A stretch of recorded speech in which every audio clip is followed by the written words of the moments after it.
Hello student, चलिए हम last video से पिछले वीडियो से हेलो एल्केन्स और हेलो एरेंस के एक्सरसाइज के कुछ क्वेश्चंस करते आ रहे हैं। चलिए एक और क्वेश्चन लेकर के आते हैं। क्वेश्चन नंबर 10.7 ये पुरानी बुक का है या 6.7 होगा ये नई बुक का। चलिए इस क्वेश्चन को करते हैं ज़रा। क्वेश्चन क्या है, राइट द इक्वेशन। देखिए, right the equation two prepare 1 iodobutane from 1 butane 1 butanol 1 chlorobutane और ब्यूट 1 इन, यानी कि 1 आइडोब्यूटेन बनाना है हमने।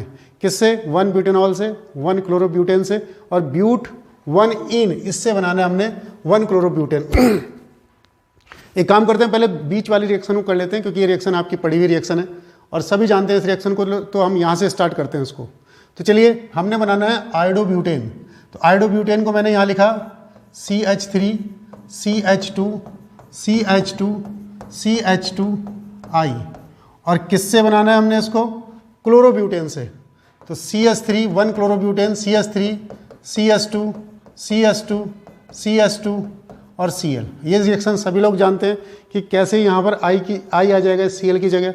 फिंकल-स्टेन रिएक्शन या आयन एक्सचेंज मेथड ये पढ़ा हुआ है हमने। तो फिंकल-स्टेन रिएक्शन में क्या डालते हैं यहाँ? NaI in presence of acetone, acetone की प्रेजेंस में NaI डालते हैं। तो यहाँ से Na और Cl निकल जाता है और I यहाँ आ जाएगा, तो रिएक्शन हो जाएगी हमारे पास। तो यहाँ पर NaCl बन जाएगा और NaI आ जाएगा। ये फिंकल-स्टेन रिएक्शन है, ये सभी लोग जानते हैं। तो ये दूसरा पॉइंट हमने कर दिया इससे कि यहाँ पर 1 क्लोरोब्यूटेन से ये आइडोब्यूटेन 1 आइडोब्यूटेन बना दिया। अब चलिए पहले पॉइंट की तरफ को चलते हैं। इसको मैं ज़रा रब कर देता हूँ। तो पहले पॉइंट की तरफ को चलते हैं। तो पहला पॉइंट क्या है हमारे पास? 1 ब्यूटेनॉल से इसको चलना है। तो 1 ब्यूटेनॉल से हम इसको कैसे चलाएंगे? CH3 CH2 CH2 CH2OH, और इससे हमने इस ब्यूटेनॉल का यूज़ करके हमने 1 आइडोब्यूटेन बनाना है। तो कैसे इसको बना सकते हैं? एक तो फिंकल-स्टेन का यूज़ करके बना सकते हैं। कैसे? यहाँ पर अगर जो मैं इस पर SOCl2 का यूज़ कर लूँ, इस रिएक्शन को भी आप जानते हैं, ये हमारे पास प्योर मेथड है क्लोरोब्यूटेन या क्लोरो इथेन या क्लोरो कुछ भी क्लोरोप्रोपेन वगैरह बनाने का। सबसे ये हमारे पास प्योर मेथड है। प्योर मेथड क्यों है? क्योंकि इसमें SO2 निकल जाता है और HCl भी गैस के रूप में निकल जाती है। तो यहाँ Cl आ जाता है। क्या बनता है? CH3 CH2 CH2 CH2 और Cl। इसके बाद क्या करें? फिर वही फिंकल-स्टेन आयन एक्सचेंज मेथड, यहाँ पर एसीटोन, तो फिर I आ जाएगा यहाँ पर CH3 CH2 CH2 CH2 और I। इस प्रकार से रिएक्शन हो सकती है हमारे पास। क्या था? ब्यूटेनॉल 1, ये पहला पॉइंट कर रहा हूं मैं, पहला वाला पॉइंट, ब्यूटेनॉल 1 से 1 आइडोब्यूटेन बना दिया हमने। ऐसे कर सकते हैं, या इसको हम डायरेक्ट भी कर सकते हैं कि इस पर हम HI की रिएक्शन करा दें, H3PO4 की उपस्थिति में, H3PO4 की प्रेजेंस में रिएक्शन करा देते हैं। तो क्या होगा? यहाँ से ये H और ये OH बाहर हो जाएगा, I यहाँ आ जाएगा, CH3 CH2 CH2 CH2 और I, ये बन जाएगा। ऐसे भी हो सकता है, उस प्रकार से भी कर सकते हैं। ये रिएक्शन मैं इसलिए लिख रहा हूँ ऊपर वाली रिएक्शन, क्योंकि इसको आप यूज टू हो गए कि फिंकल-स्टेन से कैसे बनाते हैं, और ये रिएक्शन आपने पढ़ी हुई है, तो इससे इसको बना सकते हैं। रिएक्शन नंबर थर्ड की तरफ को चलते हैं। चलिए इसको मैं रब करता हूँ, थर्ड की तरफ को चलते हैं। तो रिएक्शन नंबर थर्ड हमारे पास क्या है? तो रिएक्शन नंबर थर्ड है ब्यूट 1 इन का यूज़ करना है। तो चलिए ब्यूट 1 इन लिखता हूँ मैं।